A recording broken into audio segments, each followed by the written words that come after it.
శ్రీరామనవమి వేడుకల సందర్భంగా నిర్వహించిన భారీ బైక్ ర్యాలీ విజయవంతంగా ముగిసింది. రామభక్తులతో కలకలలాడిన ఈ ర్యాలీలో యువతా భక్తులు పెద్ద ఎత్తున పాల్గొన్నారు. జై శ్రీరామ్ నినాదాలతో నగర వీధులు మారుమోగగా కాషాయ జెండాలతో బైకులపై ఊరేగిన దృశ్యాలు ఆకట్టుకున్నాయి. సాంప్రదాయ దుస్తుల్లో పాల్గొన్న భక్తులు భజనలు, కీర్తనలతో ఆధ్యాత్మిక వాతావరణాన్ని సృష్టించారు. నగరంలోని ప్రధాన వీధుల మీదుగా సాగిన ఈ ర్యాలీకి ప్రజలు కూడా భారీగా స్పందించి స్వాగతం పలికారు. ర్యాలీ సందర్భంగా ఎటువంటి అవాంఛనీయ ఘటనలు జరగకుండా పోలీసులు కట్టుదిట్టమైన భద్రతా ఏర్పాట్లు చేపట్టారు. ట్రాఫిక్ నియంత్రణ చర్యలు కూడా సమర్థవంతంగా నిర్వహించారు. ఇక దీనిపై మరింత సమాచారం మా కరెస్పాండెంట్ హారిక అందిస్తారు.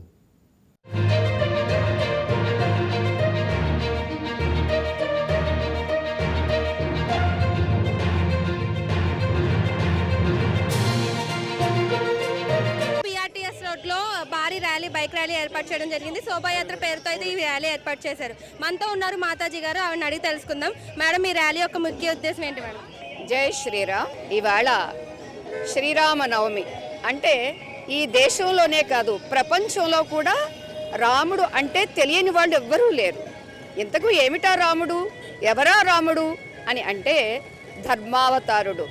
అందరూ కోరుకునేటటువంటి సుఖానికి మూలం ఏమిటి అంటే ధర్మం. అటువంటి ధర్మావతారుడు ఆవిర్భవించినటువంటి జన్మోత్సవం.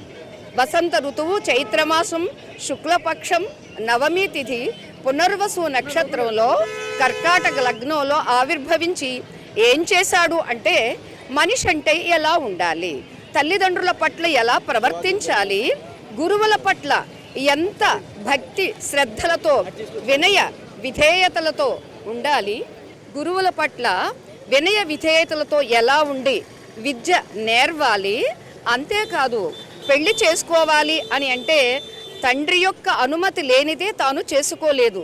శివధనుర్భంగం చేసినప్పటికీ రామచంద్రుడు జనకుడు నా కుమార్తెనిచ్చి వివాహం చేస్తాను అని అన్నప్పటికీ మా తండ్రికి తెలియాలి, మా తండ్రి అనుమతి కావాలి అన్నాడు.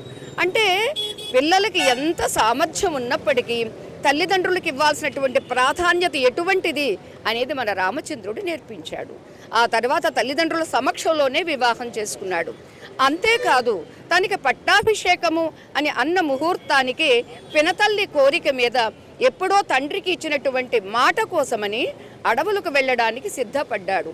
అంటే సత్యము కోసమే జీవితం, సత్యాన్ని తెలుసుకో, ధర్మాన్ని ఆచరించు, తద్వారా నీవు ఎన్నాళ్ళు బ్రతికావు అనేది కాదు, ఎలా బ్రతికావు అనేది చాలా అవసరమని 11,000 సంవత్సరాలు మన ఈ భారతదేశాన్ని పరిపాలన చేసి ధర్మం అంటే ఇదిగో ఇది, సత్యం అంటే ఇదిగో ఇది అనేది నేర్పించినటువంటి మహానుభావుడు రామచంద్రుడు. ఇంచుమించుగా 5 లక్షల సంవత్సరాలు అయినప్పటికీ ఇప్పటికీ రామచంద్రుడిని మర్చిపోకుండా మన ఈ జాతి ఉంది అంటే ఈ జాతిలో ప్రతిసారి రామతో లింక్ అయ్యే ఉంటుంది. రాముడు పేరు తలవకుండా ఏ రోజు ఎవరికి గడవదు హిందువులు అన్నటువంటి వాళ్ళకి.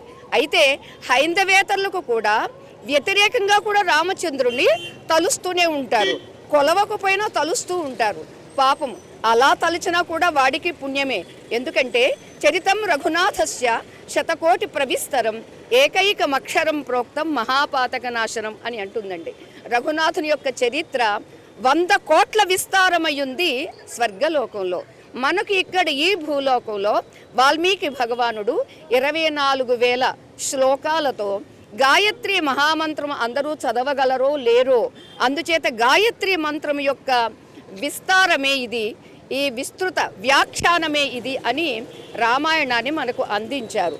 అందుచేత రామ రామ రామ కనీసం మరామరాని తిరగవేసినప్పటికీ కూడా ఏకైకమక్షరం ప్రోక్తం, ఒక్కొక్క అక్షరం కూడా ఏం చేస్తుంది, నీవు ఎంతవరకు చేసినటువంటి మహాపాతకాలని నశింపచేస్తుంది.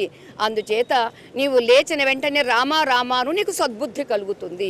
సో చూసారు కదా, ఈ ర్యాలీలో మాతాజీ గారు కూడా పార్టిసిపేట్ చేసి ఈ ర్యాలీని ఘనంగా నిర్వహించడం జరిగింది. వారి ఆధ్వర్యంలో అయితే ఈ ర్యాలీని ఏర్పాటు చేశారు. అలాగే ఎంతోమంది పార్టిసిపేట్ చేసి యువకులు, చిన్నపిల్లలు కూడా ఈ ర్యాలీలో పార్టిసిపేట్ చేసి తమ వంతుగా సనాతన ధర్మం కోసం కృషి చేస్తున్నాం మన నేపథ్యంలో ఈ ర్యాలీ నిర్వహించినందుకు చాలా ఆనందంగా ఉందని, ఎప్పటికీ మన సనాతన ధర్మం ఇలాగే ఉండాలని కోరుకుంటున్నామని తెలిపారు. వీడియో జర్నలిస్ట్ సాయితో హారిక, వైకే న్యూస్, విజయవాడ.